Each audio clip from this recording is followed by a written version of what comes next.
an Unspoiled Network podcast. This is Spoil Me, covering Veronica Mars, Season 3, Episode 14, Mars Bars. In this episode, Veronica's cool in her heels in the clink for a little while until she finds out who actually killed the coach. And it's weird. Welcome to Spoil Me.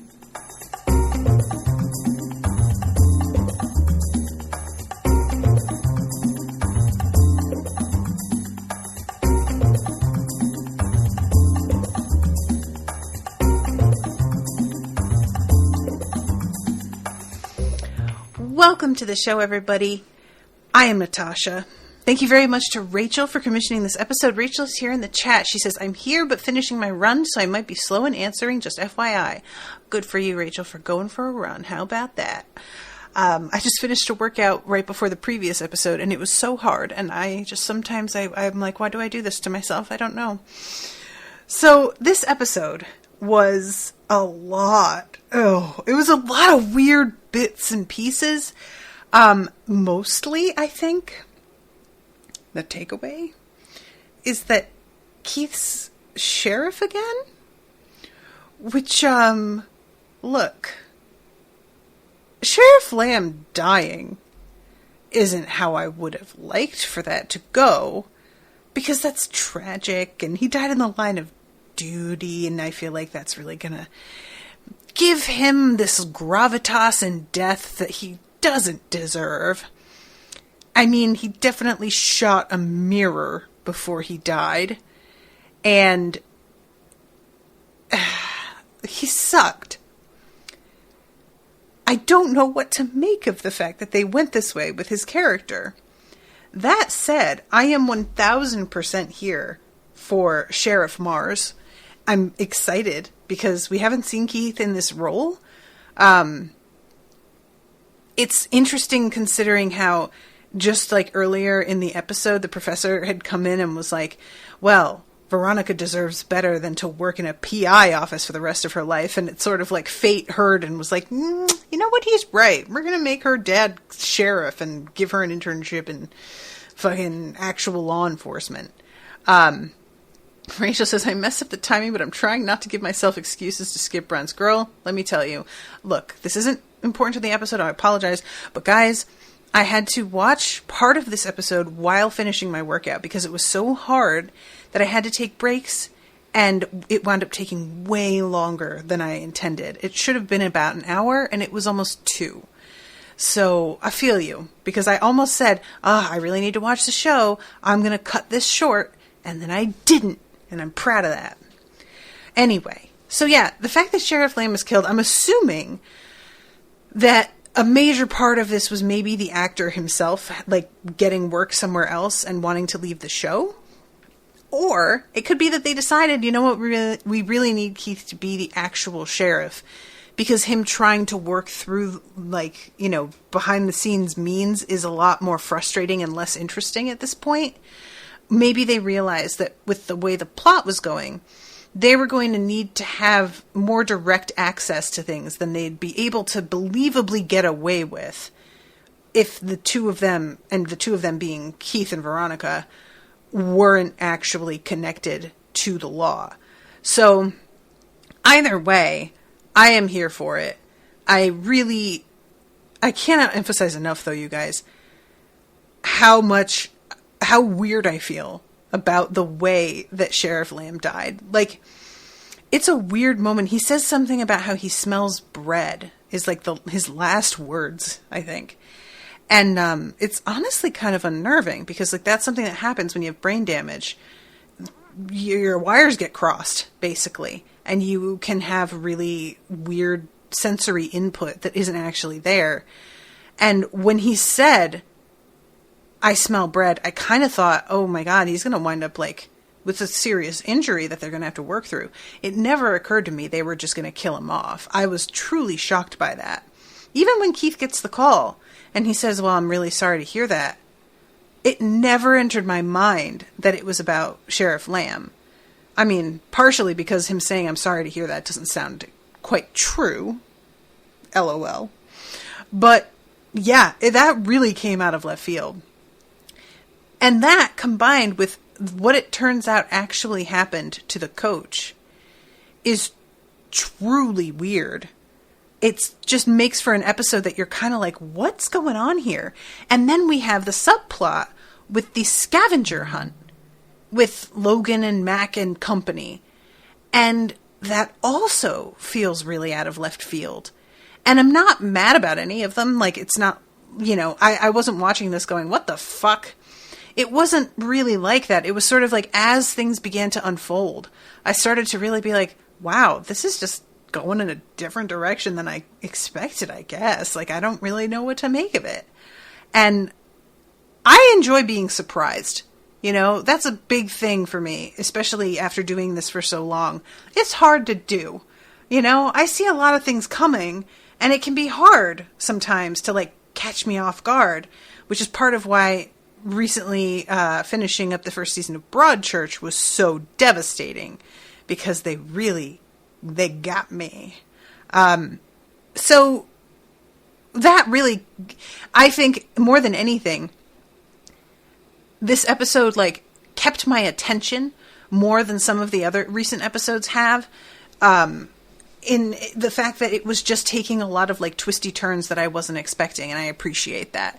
It's hard sometimes, guys. Like, it's not exactly that something isn't good, and that's why my attention strays.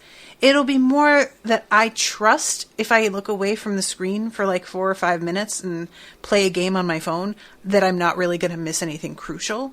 And that's not a good place to be mentally in terms of, like, the approach to this job. But it's also not a good place to be to feel that confident about not missing anything. So I didn't feel that way with this episode. I was like, I can't look away from the screen because I don't know what the fuck they're about to do. Like, this is just weird, So, all right, let's start this off. The thrust of the episode, like I said, is mostly about Veronica being in jail as an accomplice to what's-his-face, who escaped jail. And I'm forgetting everybody's names again, I'm sorry. But yeah, he is Josh. That's his name, right? Josh. He, as it turns out, asked her to make peanut butter cookies on purpose because he's allergic. And so when they gave him an EpiPen and had him in, like, the emergency vehicle, that was when he made his escape, which honestly is genius. I am in love with that little plot line. Like, I think that's really smart. Good for him. What a great idea. It never even occurred to me, because, like, the end of the last episode is Veronica being arrested for, teaming up with him to get it. And I was just like, how can they think that? Did they just think that there was, like, a weapon or a key or something hidden in the cavity of that book, covered by cookies? I thought that maybe they thought she had smuggled in something else. But no, it was the cookies themselves that they thought were, like, the thing. And it makes sense. I mean, that's apparently the key to him getting out. Creative. I like it. I think that's pretty fun. So she has no idea what's actually going on, but she sort of understands why she's here. There's a vibe of that, of her just being like, well, yeah, but I did, like, break the rules and send this to him, so I kind of get it. And admits that she was a bit of an accomplice. It wasn't intentional, but, like, they're not wrong. And I really enjoy her dad saying, because she says he took advantage of my kindness, and Keith says that's got to be the first time that's ever happened. And I love her, like, giving him a look and him sort of smirking and looking at the floor like he feels a little guilty for saying it. That was a good little bit. I found that funny. Also, Clifford is in this episode a couple of times, and I really enjoy when he appears. He's fun. I wish that he had a little bit more to do, honestly. It's tough though, because when you have a character like this, you say that you want more of them, But sometimes the reason they are so enjoyable is that they are peppered in very, very, like, carefully, you know? There's a lot of restraint. So it can be hard to tell whether or not you really do want more. It's sometimes not a good idea. I don't know. So, let's see. I'm trying to find the spot where he says, you want to hear the good news first?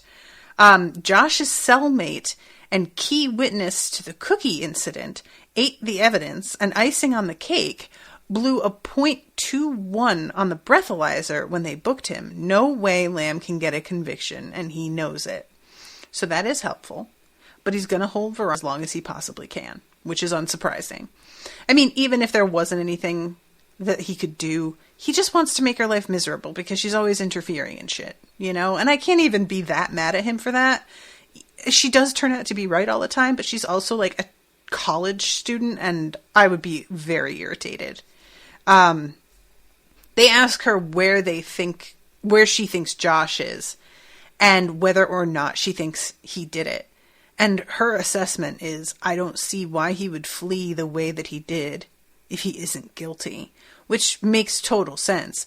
I was really like going back and forth throughout this episode. You know, there's a moment in which I'm like, okay, I think he did. But then he turns up with this guy in his trunk. And on the one hand, I'm like, okay, he could be just going way off the deep end in an effort to divert attention from himself. Or maybe it's true. Maybe, you know, maybe he really does believe that this dude did it. And there's a rage to the way that he tells her, I know he did it. Otherwise, why would he say I was there? And I was like, that really was the thing that sort of sold me on it, was this feeling of like, he just seemed angry in a way that was righteous, rather than the kind of anger that feels sort of manufactured. Not to say that you can always tell when that's the case, but I don't know. It just had a ring of truth to me. So then I started to walk it back and be like, maybe he didn't. And I was even starting to suspect that guy that he had in his trunk, whose name I also forgot. But the way that he reacts to Veronica helping him out of the trunk and how upset he is, and him just being like, I just told them what I saw. I didn't ask for any of this. The fact that he stuck by it, you know, it was like, it could go two ways. Either he's just sticking to his story because he can't admit now that he lied, or he could use the fact that this guy like held him at gunpoint in his own trunk as fuel to be like, see, I told you, the dude is not in a good place. He's unhinged. And it could have worked if the guy had been guilty and trying to foist off the blame on somebody else. So yeah, I just went back and forth all the time throughout this episode. And Clifford says, for his part, that he thinks the kid is on the up and up. He doesn't think that he did it. Which sort of, like, they don't really pay a ton of attention, but Veronica seems vaguely interested. Meanwhile, her dad has to continue on with the investigation into the dean's murder. And he gets confronted by Professor Landry later on, who has found a bug in his phone and thinks either Keith did it or Veronica did it. And we know Veronica didn't. We never saw her do any such thing. Keith didn't do it. So who exactly is spying on Landry? We don't get the answer to that this episode. Correct me if I'm wrong. But that's still up in the air. And I'm real curious about it. We have Tony show up also this episode, and it turns out that the coach's wife had sicked him on her husband because she sort of thought that maybe he was having an affair. As it turns out, he was not having an affair. He was seeing a doctor, a neurologist, because he had a really rare condition that, from what they say, it's basically incurable. I don't know if any of that has changed from then to now, but in this episode, it was sort of treated as like a guaranteed slow, painful death. And it would also cost a ton of money. But we don't find that out until later. And so there starts to be a suspicion of maybe this woman was like, she was out to get her own husband because she found out that he was cheating on her.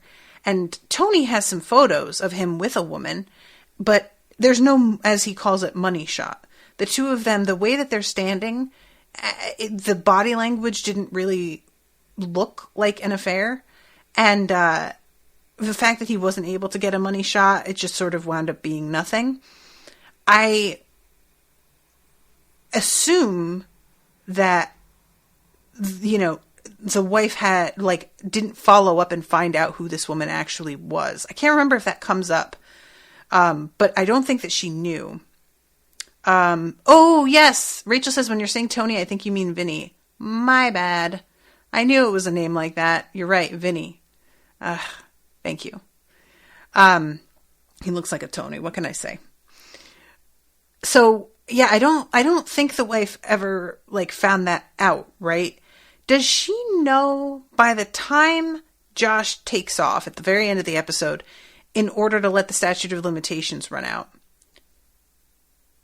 Does she know what happened to her husband? Does Josh tell her? Or do they keep that under their hats? Because, like, really what I'm thinking of is the reason that Josh runs off is we find out that the insurance policy would pay out double if it were like a murder. You know, if there were some sort of like, I can't remember like the exact wording of it, but basically the coach ensured that he got killed this way so that they would get a bigger payout. And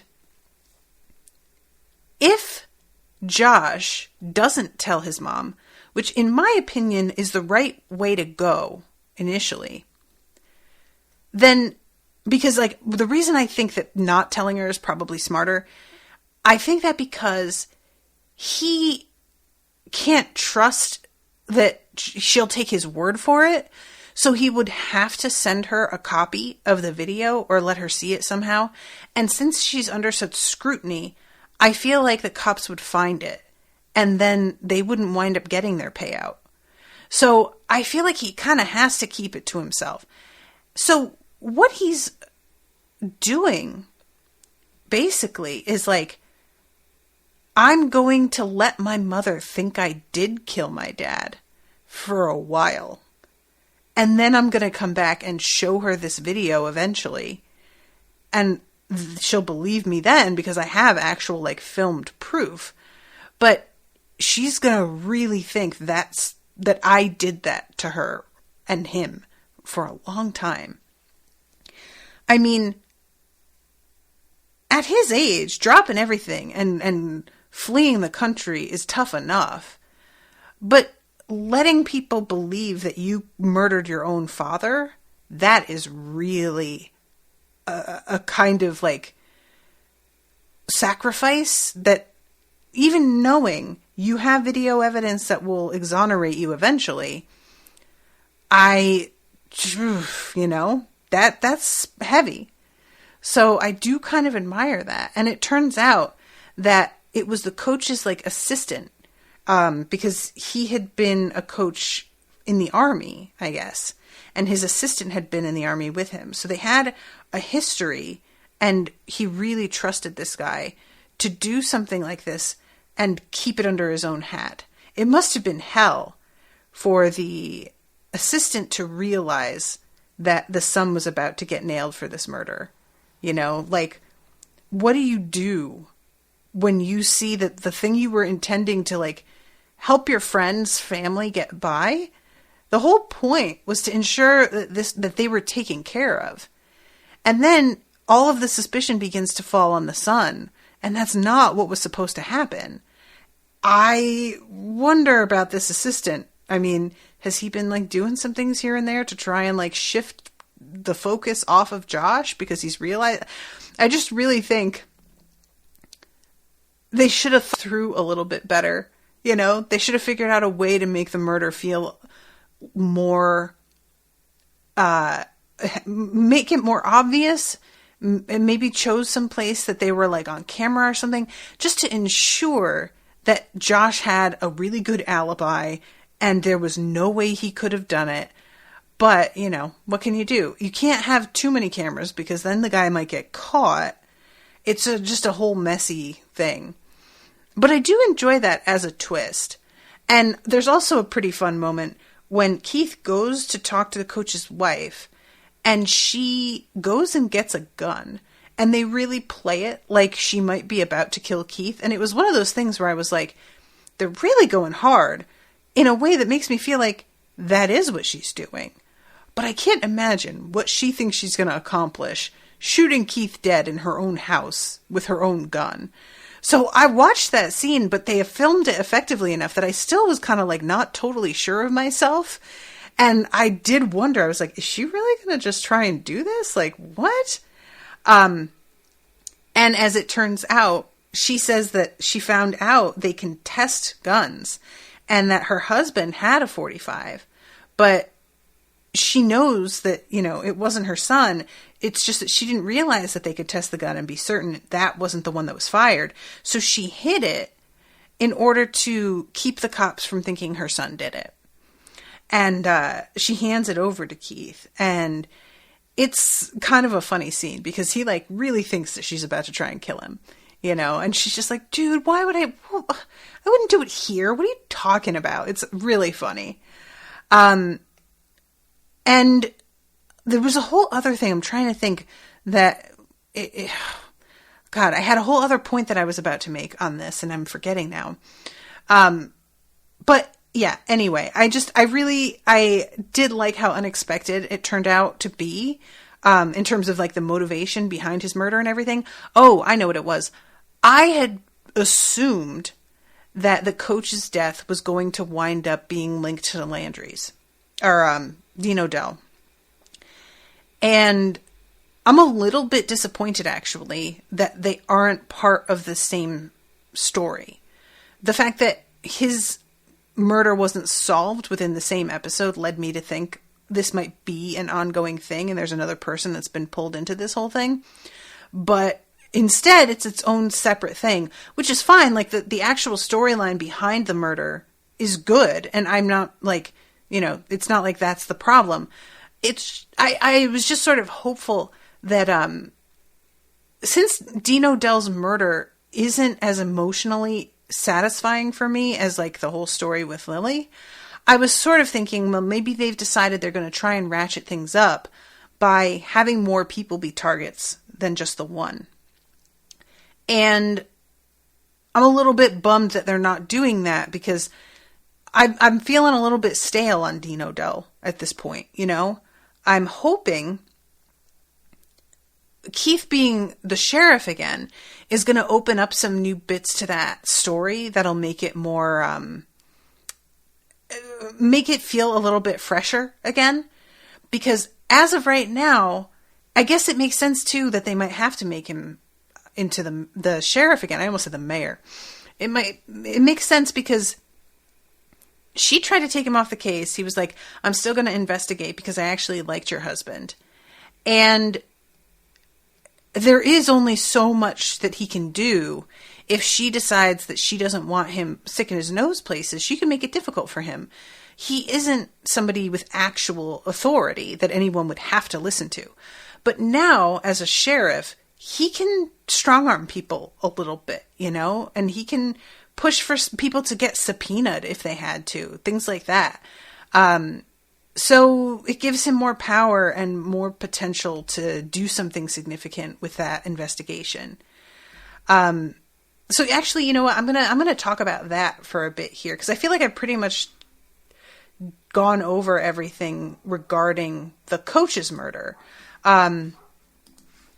He is talking to the dean's secretary. And she's looking at his appointment book, and she says that there was nothing really unusual that day, just the like meetings and stuff. But there was one strange thing. Mel Stoltz showed up without an appointment, and she didn't know who he was until he left, and he really seemed to kind of like upset Cyrus. And she says that he was out of Xanax and he had his, she called in his prescription, but he was stuck there until long after the prescription or the pharmacy closed. So likely he didn't pick it up. But when Keith calls up to find out who did, it turns out that it was his wife. This is when he gets interrupted by Landry talking about the cell phone bug. Really interesting. I am so curious to know who did that because, there could be all kinds of reasons for that. It might not be even related to Dean O'Dell, but I feel like it has to be. And why do they need to know anything Landry's saying? Is this from before or after the murder? When did Landry when was it planted? Is my question. And why did Landry notice it now? I'm wondering if it was the fact that Veronica, he realized that she was sort of pressing him for his alibi, because he says to Keith about how she was asking him about Kiss Kiss Bang Bang, and he finally realized that she was probing his alibi. And it's a sort of amusing moment because Keith denies that she planted the bug, although there is a lack of conviction to him saying this. But when Landry's like, oh, and she was probing my alibi, Keith's like, yeah, that tracks. That does sound like her. But if I can't tell from the way that he says to Keith that he found it, whether or not it was that he started thinking back on what Veronica asked him, realized she was probing his alibi, and then got paranoid and began to check into things. Or did he find this purely by accident? And how could he? What would tip you off that there's a bug in your phone? I'm going to rewind and actually read precisely what he says here. So let's see. He comes in after Keith just finished his phone call. Question, Keith. I found this bug in my cell phone. Did you put it there?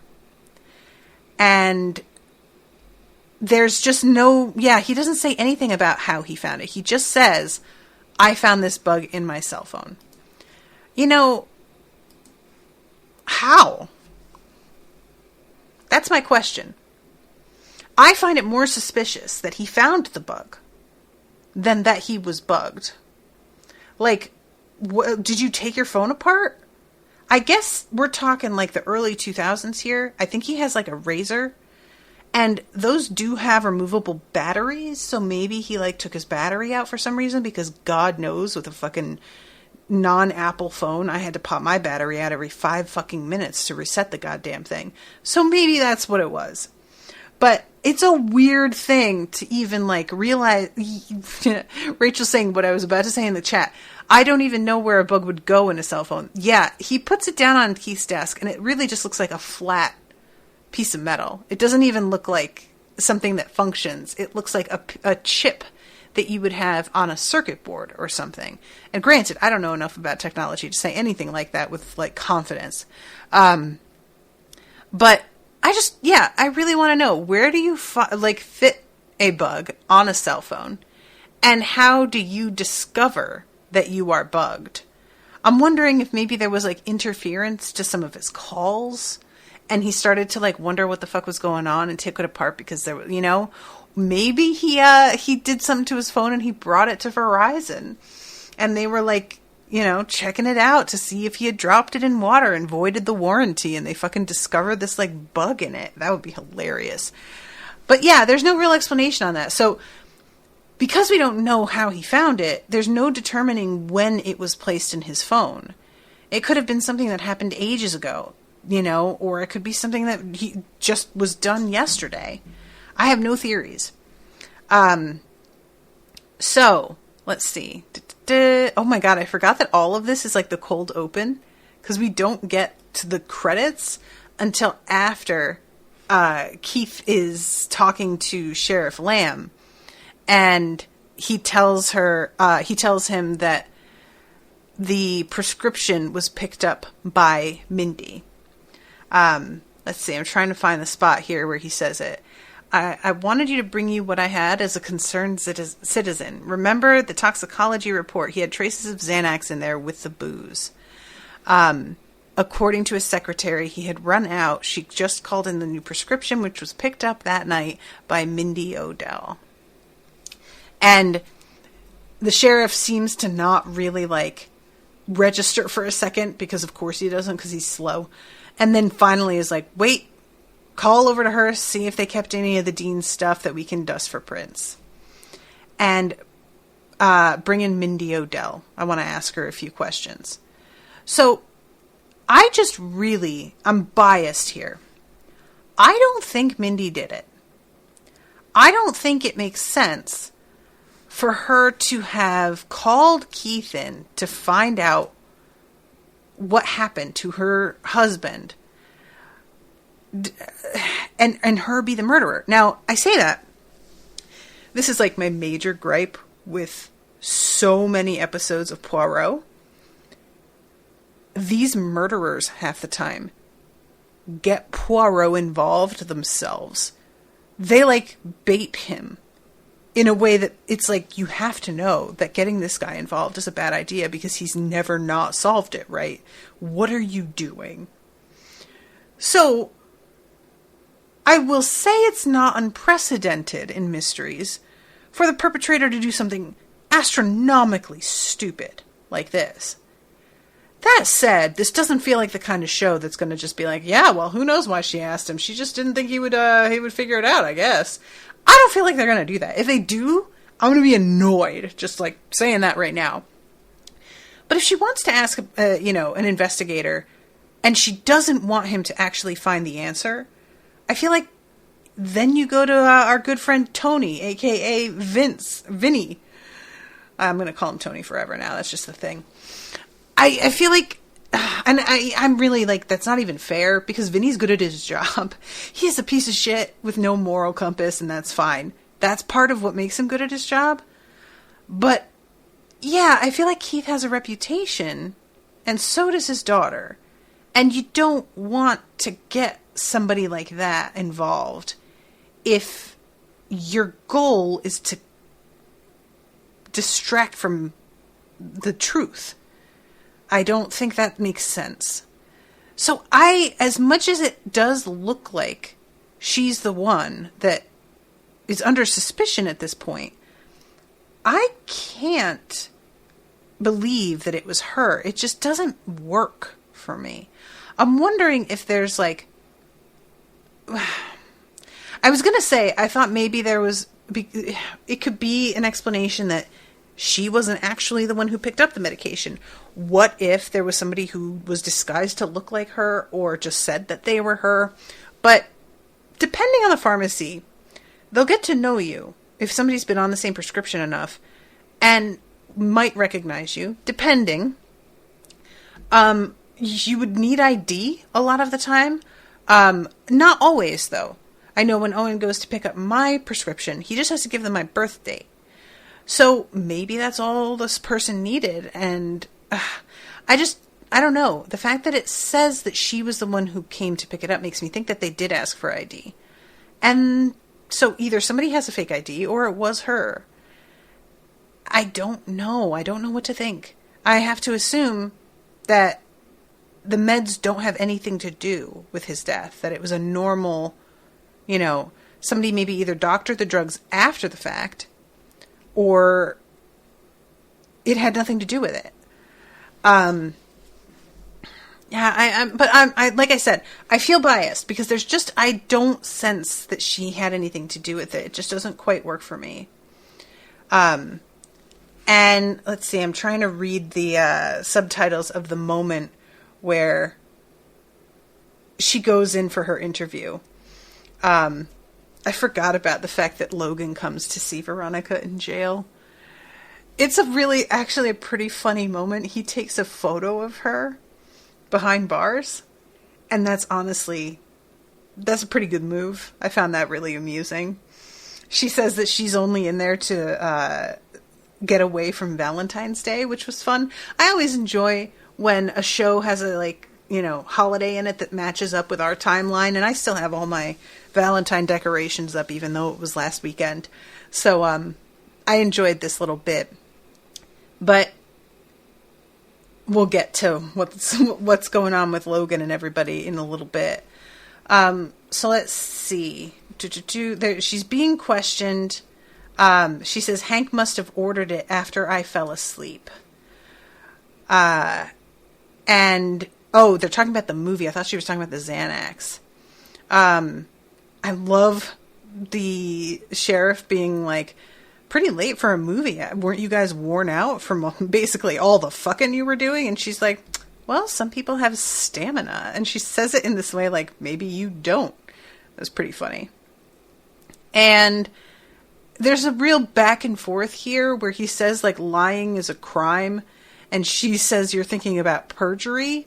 And she like tricks him into being like admitting this and then has to do that's not perjury actually. And I'm like, dude, you need to stop with trying to outsmart people, man. You're not good at it. I guess he has stopped with trying to outsmart people. Oh, but yeah, Lamb, you're not up for it, buddy. Like, you're just not. And he says, any idea where he got those pills? Did you sign for a prescription the night Cyrus was killed? She says yes. And I'm like, okay, so if you did, then why are you saying, oh, I guess he must have just had some left? You have to know he was out and that you gave, like, or is she just trying to say I signed for them, but I didn't get to give them to him?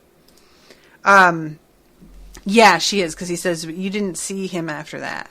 So if I found that bottle, there wouldn't be any missing pills.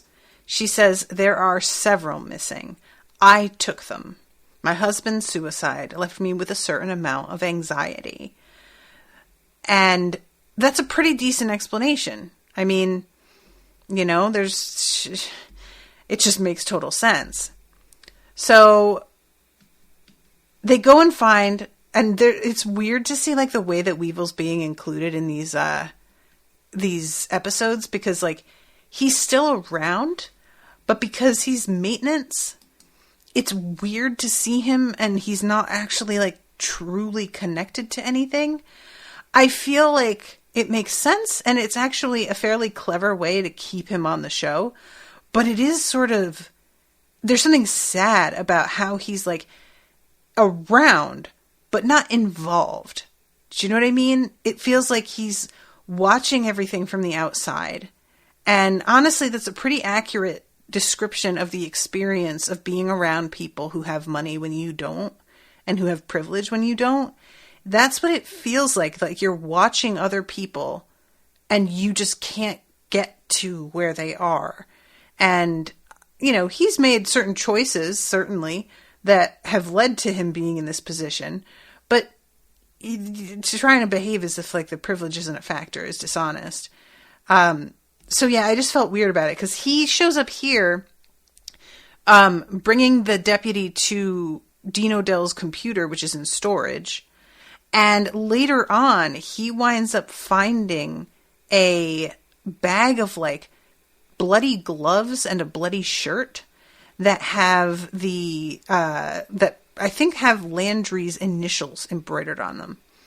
And this is one of those things, look, because Keith sits down with her, and at this point, he's Sheriff Mars again. And he says to her, obviously, you guys are in on this together, or you're covering for Landry, and I want you to tell me which one. And all I could think was, okay, you found a shirt.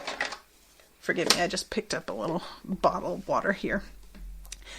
You found a shirt that has the man's initials on it. That means he didn't do it, right? Come on, Keith. Because he really behaves as if this is the smoking gun. Professor Landry is a criminology professor. Do we really think the man would wear a monogrammed shirt to commit a murder? And then he would ditch said shirt at the scene? No, of course not. Somebody is setting him up. Is it her? I don't think so. She seems a little bit too shocked by the reveal of this, like, new evidence. I don't think it's her. Is it his TA? Like, I don't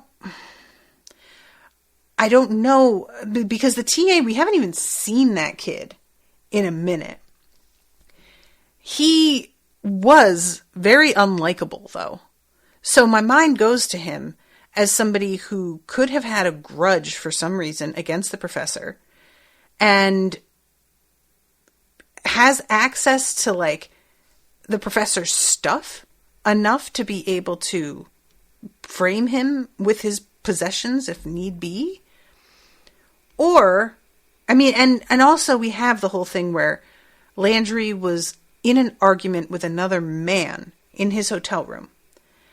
And the kid's old enough to be mistaken for a man, she said, with some shade.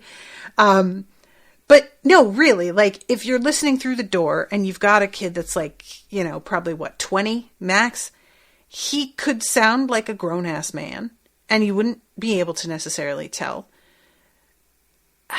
It feels a little weak, though, especially considering how much he's been out of the picture throughout everything. That said, I can't think who else it could be that would matter to us. And this is really sort of the crux of things where, and I was saying this about, because I just finished Broadchurch, and the first season anyway. And the key to writing a mystery that has a really, like, satisfying conclusion is you have to make the reader or the audience care a lot about the person who committed the crime. Either we have to have hated them so much and sort of know probably that it's them, and we're waiting for somebody to, like, finally put enough of the pieces together that we can say for certain, yeah, it was that guy, and put him away. And meanwhile, they're really smug and we hate them because we know they did it, but they're getting away with it. That's one way that you can play it. Second way, make it somebody that we like. Make it somebody that we've grown to trust, or that's just a straight up likable person, and have it be kind of a surprise, right? And just, oh my God, I had no idea that they were capable of this, or they were hiding who they really are. And that's also another way you could go. I don't have a character in mind in either direction regarding who killed Professor or Dean Odell. If it's Professor Landry, I don't care that much. If it's his wife, I still don't really care that much. Who would it be that I would really give a shit? That's the problem I'm having. I don't like Dean Odell so much that I take it real hard when he's killed. And anybody that winds up being the murderer, short of it being fucking like Wallace or Logan or Mac, like somebody that we really, of course they aren't the one, I'm not really convinced that I'm going to give a shit when the reveal comes. And I'm worried about it because I want to be invested. And that's pretty much the main flaw of this season, is they haven't given us a lot to, like, be invested in, because it's such a sort of, like, we're just detached from the characters involved enough, and it just doesn't quite feel like our people are really in the mix.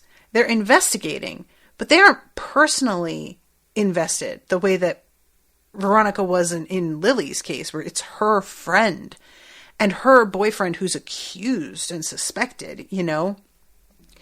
I feel like maybe that would have been the way to go, actually, is to have it be maybe Veronica is suspected. That would have made for a pretty interesting season, actually, if circumstances were set up that Veronica was the one that was framed for the murder. And like I said, like in other episodes, there's a lot left of this season. So I don't know what is down the line. Like maybe they will begin to do that. But I feel like if you want people to care, you have to start off with that. I feel like it should have been done sooner. And as of right now, I'm not really like emotionally attached to this in any way. I don't really know what else to say in terms of my feelings on that, because I don't know what they could pull out of their hats at this point that could change that for me. And that's not to say that it's impossible. The next episode is a live watch, and that says to me something significant is going to happen. Whether it's something significant on the case or something significant that is personal remains to be seen, you know? But, because, like, I know that you guys wanted the live watch for the episode where she and Logan first hook up, and it had nothing to do with the actual case. So, you know, and I'm not mad at you for that. But I'm just, I feel like we gotta do something to up the ante here. Make it so perhaps Keith is a suspect, you know? I don't know, something. Anyway, okay, so I feel like I deviated because I wanted to really talk about that, and I went all over the place here. Oh, you know what? Well, I did kind of talk about everything there up until the end of the episode where Keith reveals to her about the whole new piece of evidence that they found. And like I said, it just seemed to me like she was too shocked about this. She was irritated to be called in again. It's clear this woman is not used to her word not being taken at face value. I love Keith coming in his uniform and announcing that he is now Sheriff Mars. It never occurred to me that they would call him in after Sheriff Lamb's death. It makes sense because he has been like sort of second choice for a minute now, right? I don't know if there was an election or if it's just like his standing in the community and he just got it by default or what. But when she's looking at it and she sees the monogram on the shirt, she sits back with this look of shock on her face. So either she's a good actress or this is genuinely a surprise to her. She might be setting up Landry herself, for all I know. Which, if that's what's happening, I find that pretty interesting, actually. But, yeah, so let me talk about, actually, 'cause I talked overall about what was going on with the coach, and I didn't really talk about Veronica's involvement, because Josh asks for her help to, like, basically make some of his assets liquid. He's got a bunch of rare coins, and he wants to turn those into cash so that he can flee the country. And at first she acts like she's not going to help him and that they're going to lay a trap. But when Josh shows her the CD and she realizes that, you know, circumstances are what they are, she decides that she is going to help him after all. And it's a pretty great moment when she comes home later and her dad is like, so, you said you weren't going to do it. And it turns out you fucking did. And as predicted, he has a lot of sympathy when he finds out what actually happened. And I guess decides to just keep his mouth shut on that. So yeah, I didn't really talk about like her role in the whole thing and in getting Josh away, but wanted to mention it. The way that Lamb dies, it's a really weird thing because the guy, I can't remember his first name. They keep calling him Batanda. They keep calling him by his last name. But he is I keep trying to like remember, is he the ex-husband of Dean O'Dell's wife? Is that right? I think that's right? And he like broke into the house and they had like brought him in because his fingerprints were on the Dean's keyboard. And of course, the last thing that was typed on that keyboard was his suicide note. So it doesn't look great. And then the guy breaks into the house. And it's unclear to me, like, did he break into the house because he thinks that she is setting him up? Or is it that he was, like, I think that he's coming after her. The stairway and everything is all lined with plastic, which I found really weird. I wasn't sure whether or not that was meant to indicate that this guy was like, oh, I guess they're doing like renovations inside, actually, now that I'm looking around. Because there's a bunch of like paper taped to the windows and stuff. But yeah, so Batondo, I guess he's here to like go after Mindy. And everybody's in the chat. Steve, so sorry I'm late as hell, says Ariel. That's his first name. Okay, thank you, Ariel. And everybody is in agreement. He was there to go after Mindy because he thinks that she's setting him up. Okay, cool. So Sheriff Lamb goes in there. Like I said, he shoots a mirror. And it's just like a perfect last moment for him because honestly, I understand that we're in a house with somebody that's clearly unhinged and probably armed based on the like sounds of things breaking.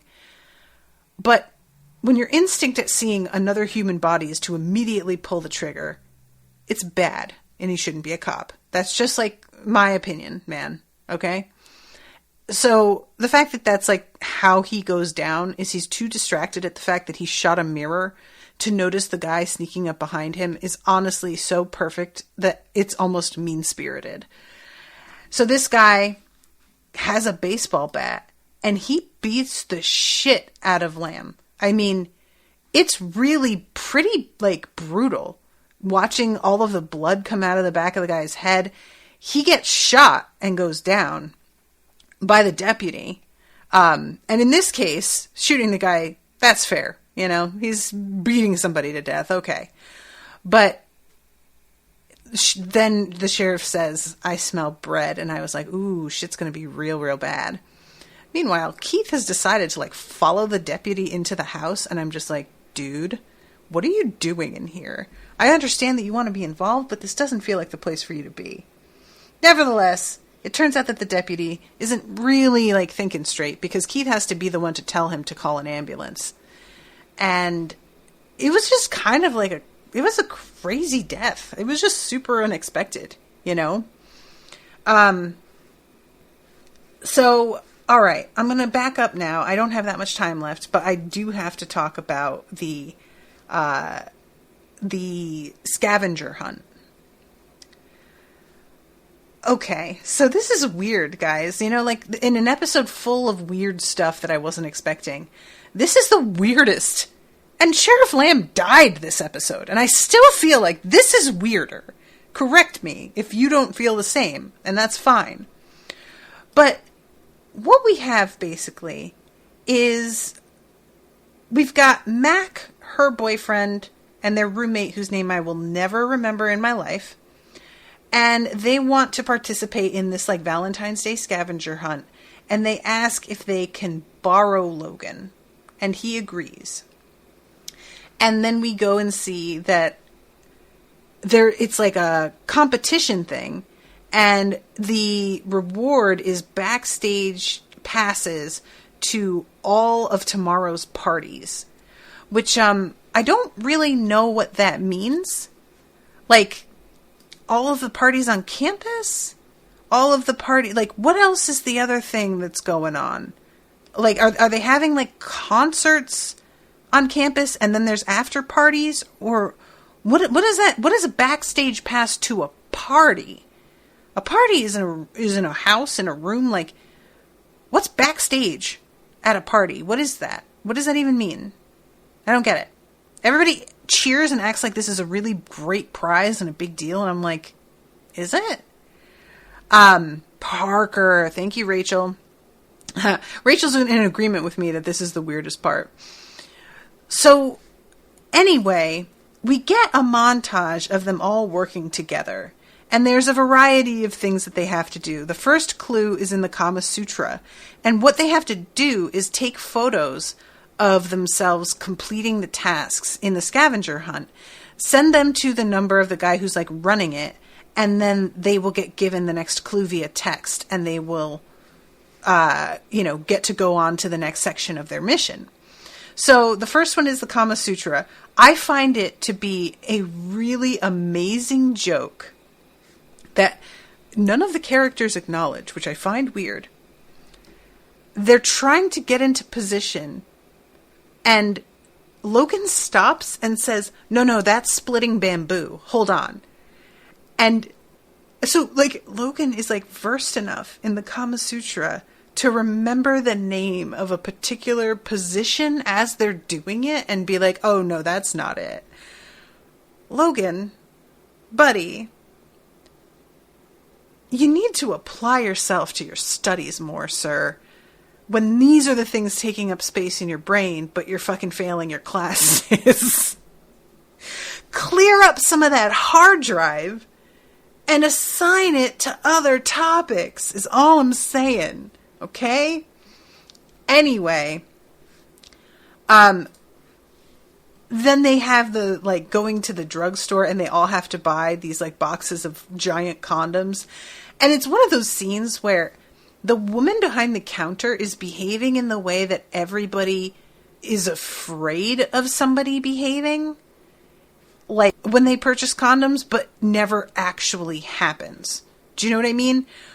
We all have these moments of just being like, oh my God, what are they going to think of me when I show up at the counter with these maxi pads? Like, they aren't going to think anything. They literally probably aren't even noticing what they're ringing up. All they're thinking is, oh my God, how long until my break? There's 3 people in line. Where is Sarah? She was supposed to be here to back me up 3 minutes ago. Oh my God, here's another person. They are not at all paying attention to what is in your cart or on the counter. I swear to God, guys, as somebody who has been a cashier, you just go into such autopilot. You have no memory unless somebody brings up something that you personally have had your eye on. That's the one exception. Like when I worked at Target, there were a lot of times where people would bring stuff up and I'd be like, oh my God, I think this was the last one and I meant to get this at the end of my shift. Shit. Or I'd see something that I hadn't seen put out and I'd be like, where is this? Is this in electronics? Oh my God, I have to remember to go get this after my shift is over. That is the only time that I would ever notice. Other than that, doesn't register at all. Pun intended. Ariel says, also, why bother buying 4 if you just needed a photo with them? You got a good point there, Ariel. Didn't really think of that. She says, I think it's definitely the writers doing a poor job of making the other characters stay in the main plot and stay relevant. Yeah, and it's like, it's not deftly done. But I will say it was amusing enough that I didn't mind it as much as if they had tried to, like, do something different. You know, like, maybe give them some weird mystery. Having it just be a silly scavenger hunt was light enough that I didn't have to think about it too much, and it didn't feel like it was getting in the way of the rest of the episode. So I guess kudos to them for that. But it is just sort of strange, you know? And also the fact that they're trying to set up, clearly, by the end of this, a little romance between Logan and Parker. I just don't care about Logan anymore. Parker's fine. But there's just no real need to me, because I don't care about Logan and I haven't for some time, to give him his own shit to do.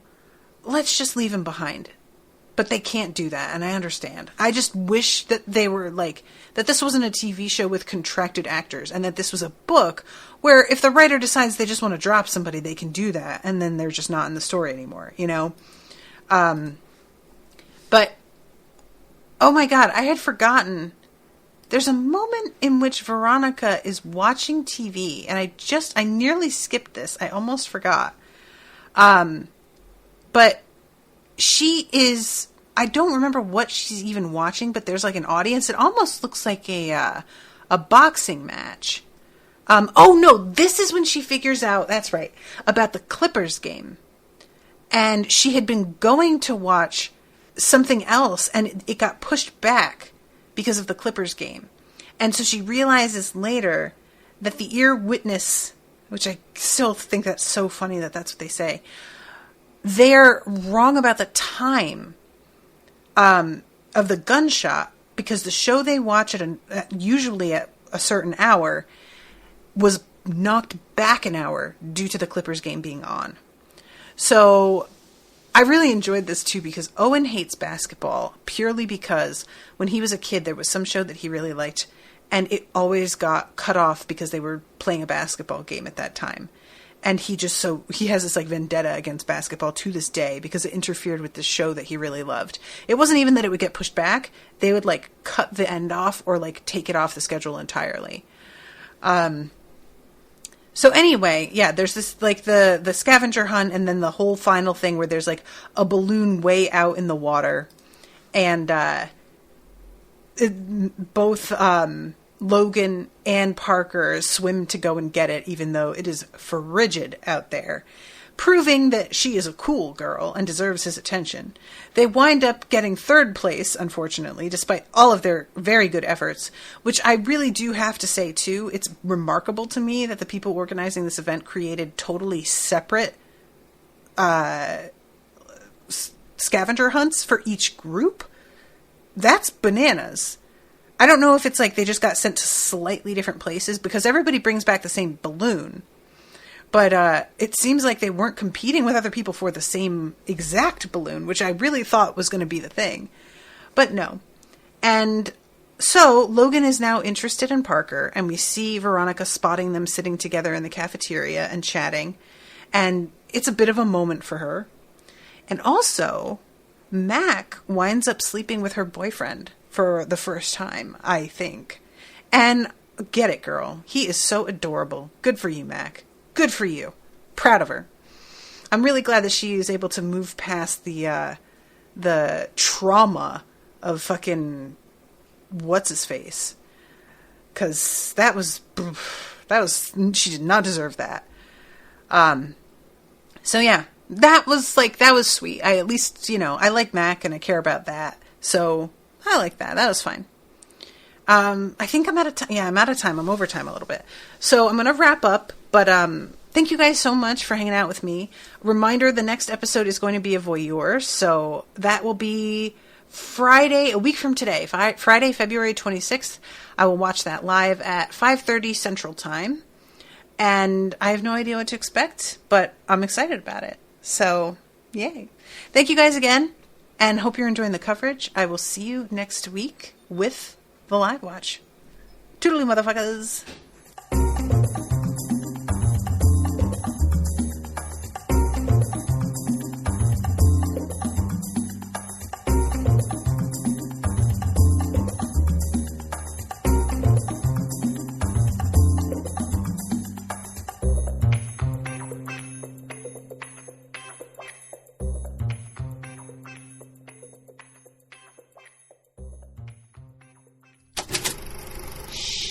That was an Unspoiled Network podcast.